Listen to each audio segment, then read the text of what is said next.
yes, this is why I do music. Like in my mind, I had like the perfect album. Good morning, it's Magic Radio Breakfast. We are so excited. I can barely contain myself right now.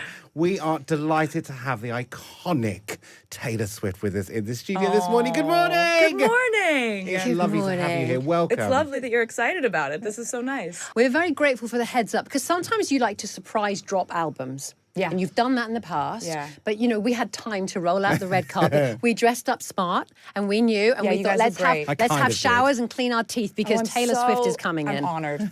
So, release parties for this incredible album are going to be out in cinemas everywhere. What can the fans expect to see in that film?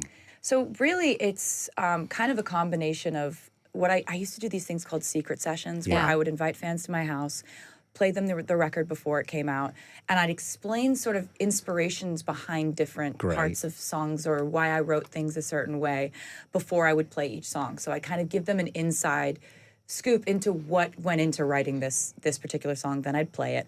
So it's a combination of that, and it's a music video debut. Right. So it's a premiere of a brand new music video that you can only see in theaters. It's not going to go online immediately. So it's like, I don't know, I was shooting the video and I was directing it, and my camera operator, Colin, said, like, it's a shame that this isn't going to be seen on, like, a big screen. It's such a massive production. And I just was like, you're right. To the new music, like, have me explain what I wrote it about, and also you see a brand new music video and behind the scenes content of how we made the music video. Great. It's brilliant. I mean, everyone's going to love that. And also what's exciting about the new album is you're back together working with Max Martin, Yes. who you worked with on the incredible 1989 album, one of my favourite albums of all time. Oh, thank you. Has it got a similar vibe? And we have been lucky enough to listen to some tracks already before we met you. Yeah, I mean, what do you think? I think it's pretty different from 1989. Yes, I thought some of the tracks do have a slight 80s vibe to them. Would that be fair to say? Yeah, some of the synths that we use, for sure. I mean, Sorry, I'm interrupting you. no, you're right. I was agreeing with you. I loved the songs. I thought also, because you're very famous, of course, for writing from the heart. Things like Wish List I found very It's emotional. amazing. Oh, thank you. Oh, that one literally I'm really happy got that you me. liked that one, because Yeah. that was like the one that made me know we were done with the record. Oh, really? As soon as we finished that song, I was You were like, gonna boys, ask? we're I was done. desperate to ask you a question, which is, how do you know when you're done with an album? How do you know? Well, with this album, I was very specific about the vision for it being a short, concise, like almost like in my mind, I had like the perfect album as a idea, right? Like perfection is unattainable. We know that conceptually it's like a problematic thing to think about perfect. But I meant perfect in the idea of like each song has a place. It can't be swapped out with anything else. It fits perfectly together, right? So that's when I knew that we had made, in my mind, the perfect album for this moment in my life was when we wrote Wishlist, because it really does get me too. Like it's really emotional. It's a very accurate stance on where I'm at in life, and like, so I just like it was a feeling. It was a feeling of like, we're done now.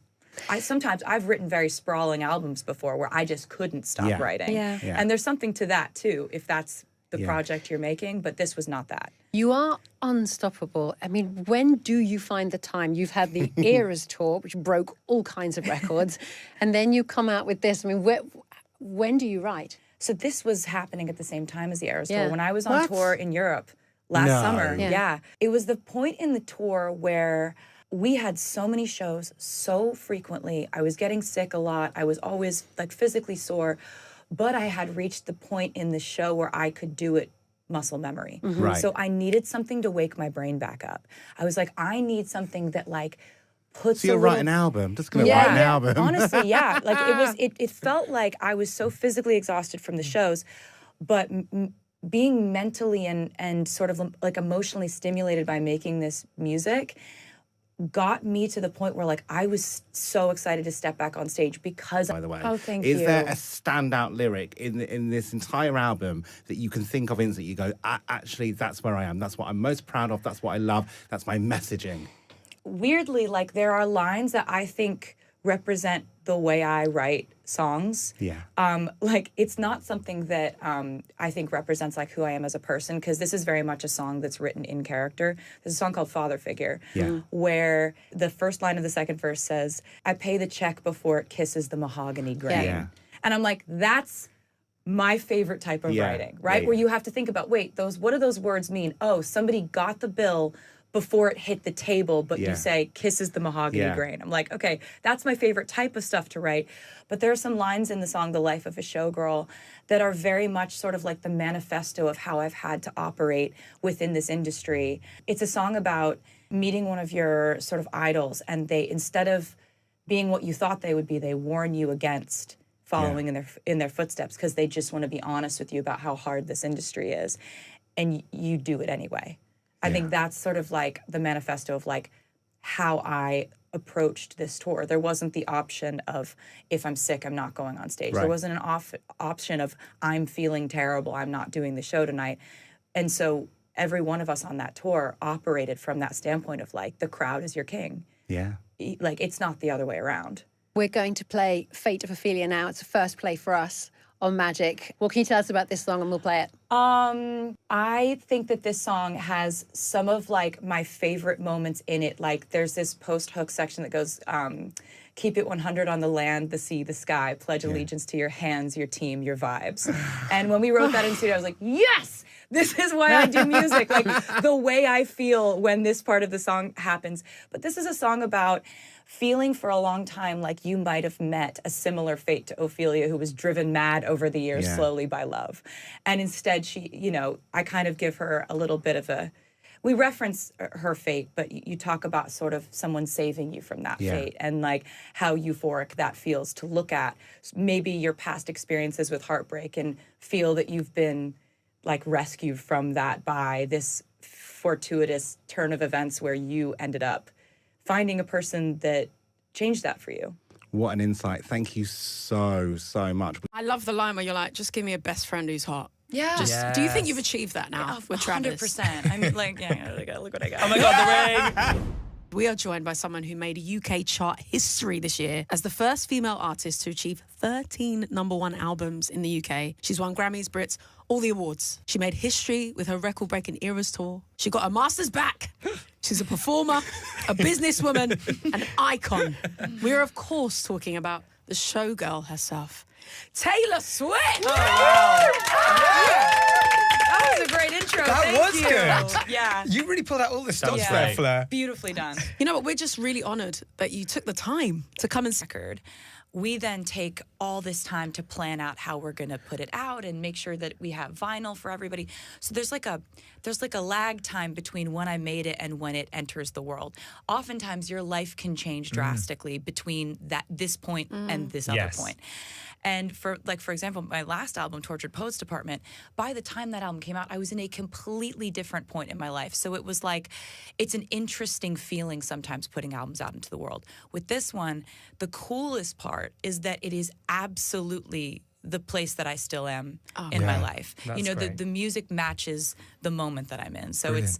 it's so much easier to come in here and like talk about music that completely accurately like reflects what's going on in my life. So that's really fun. I would say that this album is a complete and total snapshot of what my life looks like right now. Amazing. Okay. Because I read that you wrote it kind of about what was happening behind the scenes during the Eras tour. Yeah.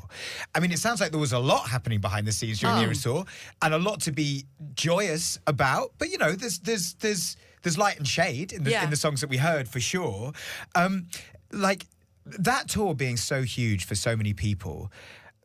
Was that one of the most intense experiences of your life? Definitely. Yeah. What was it about it? Not just the scale, but that made it so intense? Because you know, almost summing up your whole body of work in one performance must have been extraordinary. Oh, it was a blast. It was so fun, but it was also so many other things, you know? Like, when you're on tour for 2 years and every night is a 3.5-hour show. Whoa. The biggest threat, I think one of my favorite things that anyone, like a mentor, has said to me is Stevie Nicks always said when it came to anything in her personal life, she was like, just don't threaten my show.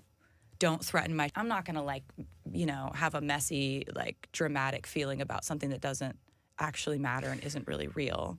Because there's a lot of like, we live in a moment of like a lot of rage baiting, and a lot of like people like getting attention has now been monetized. So you have to just know like what world we live in and kind of choose what reality you want to be in. Yeah. Now, we have been loving the album. We've listened to many a tune. My personal favorite is Wishlist. Oh, really? It's a vibe. It's a straight up vibe. I was like, a lot of shoulders. I was doing shoulders. Yeah, I was like, a lot of that. Oh, that makes me so happy. That was actually the last song that we finished on the record, and that was when I knew the record was done. Really? That was when I knew. I was like, we're good, guys. We're good. I love the line where you're like, just give me a best friend who's hot. Yeah. Do you think you've achieved that now with Travis? 100%. I'm like, look what I got. Oh my God, the ring. Sorry, the ring is even bigger in real life. Oh my goodness. Wow. No. Oh my goodness. Stunning. You would love him. You would love him. I have a question actually. Does he have any hot gay friends? Yeah. Yeah? Great. Yeah. Okay, we'll I'm sort single. it out. Perfect. I also have a lot of Yes. those as well. In the UK? That doesn't matter, Will. Yeah, I mean, I feel this Will feels travel. offline. This feels like for maybe it's an later we offline just, chat. I get off Maybe my phone. But yeah, you would absolutely love him. He's a blast. He's just the most fun person. Life of any party, even when it's just us. So it's like, yeah, that is the goal, isn't it? Find Yeah. a best friend It who is. you think is hot. Yeah. It's like amazing. What a combination. Somebody who it makes is. you laugh and is hot. That we have is to the- say That's the congratulations to you on the engagement. Thank Yes. you. It's amazing. Thank you. We spoke to Ed Sheeran, a few weeks back, and he told us he's constantly asked to perform at people's weddings. So, is he singing at your wedding? Oh, I mean, it would be hard to keep him from it, I think. Yeah, he has that energy. But that's the thing is, he's like, I'm always being asked to sing at weddings. It's like, Ed, if there's a stage, you know that you'll be on it. exactly. Like, he knows what people want, and he wants to give people what they want. That's the fun thing about our friendship is we both love performing and we love writing and we love singing. So it's like, we're like, oh, don't make me sing. Yeah. All right. Exactly. You know what I mean? Like, As you wheel in your own. or writing or working together, there's really like a sort of strange like mind melt thing that happens between Yeah. us two, and we've always had it. We always will. So he had a great wedding. Like couple, oh God, what was it, like 8 years ago maybe? Yeah. In the forest, Mm. you know? Just like a woods wedding. Just everything you want, isn't it? I think it was Time Magazine, Person of the Year. Big up.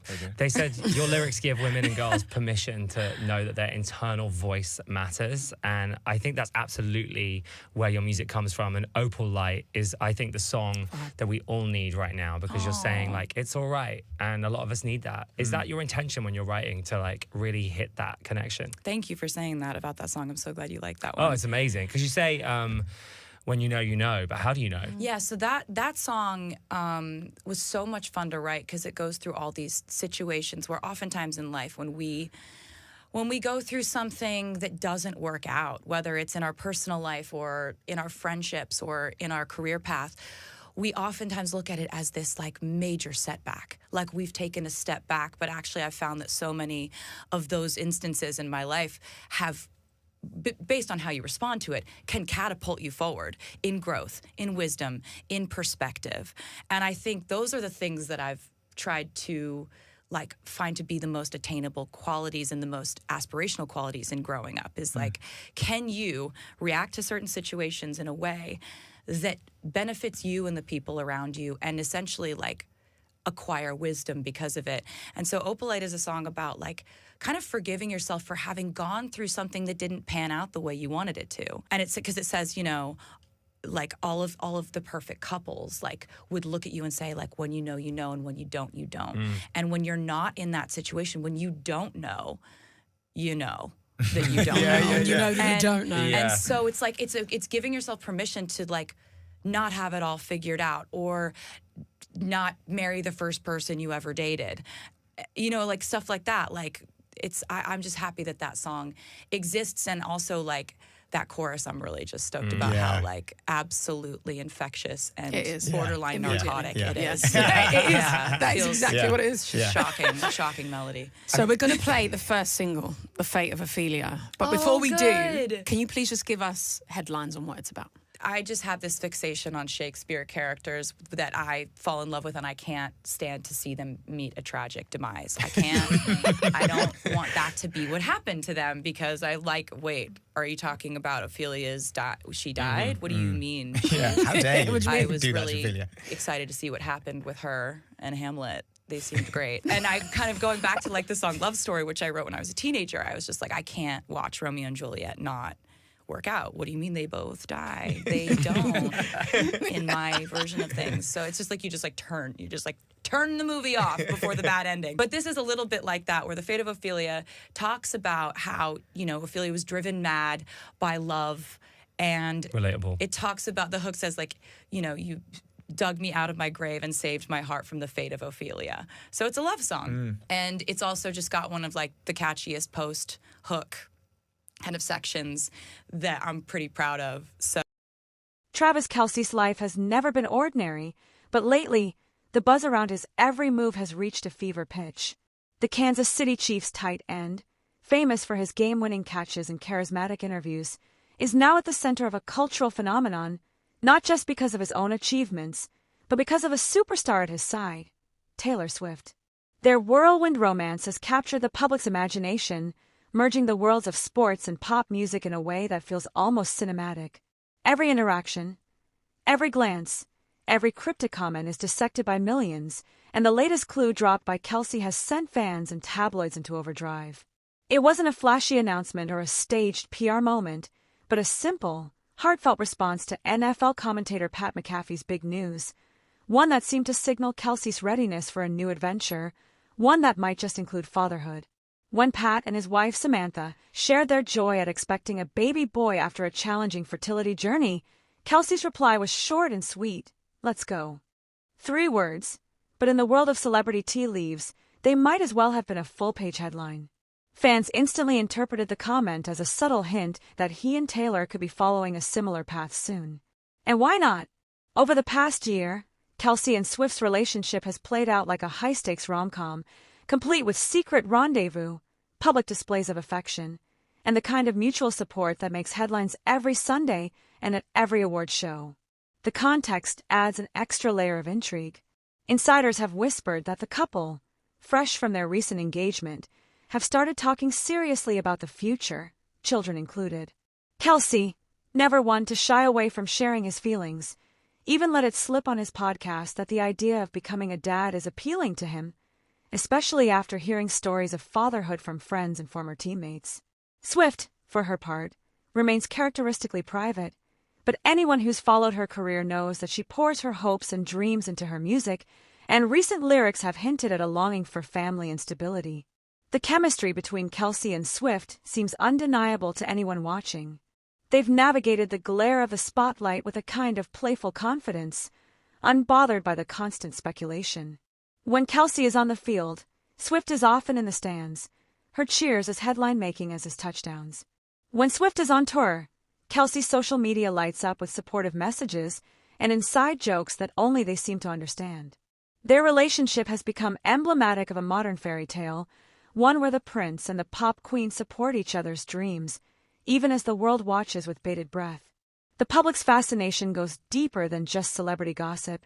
In a world where relationships can be fleeting and superficial, Kelce and Swift's connection feels authentic, built on mutual respect and genuine affection. Their willingness to share glimpses of their real lives, whether it's celebrating a win, laughing at an inside joke, or responding to friends' milestones, makes them relatable. It's no wonder that fans are so invested in their next steps, eager to see what comes after the engagement, after the chart-topping singles and the Super Bowl rings. Could fatherhood be next for Travis Kelce? His comment on Pat McAfee's post is far from a confirmation, but it's enough to spark endless speculation and excitement. For now, the couple seems content to let the world guess, dropping hints and sharing smiles as they chart their own course. And maybe that's the real story here. Not just the possibility of a baby, but the joy of 2 people building a life together, step by step. As the NFL season rolls on and Swift's tour dates fill arenas around the globe, the anticipation only builds. Every new development, every cryptic comment, becomes a piece of a much bigger puzzle. Fans scour social media for clues, analyzing every emoji, and every word for signs of what's to come.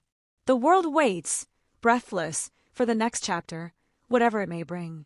Perhaps that's the magic at the heart of a story, the sense that, just like in a great song or a legendary game, anything could happen. And as Travis Kelce and Taylor Swift keep moving forward, hand in hand, their fans will be right there with them, ready for whatever comes next.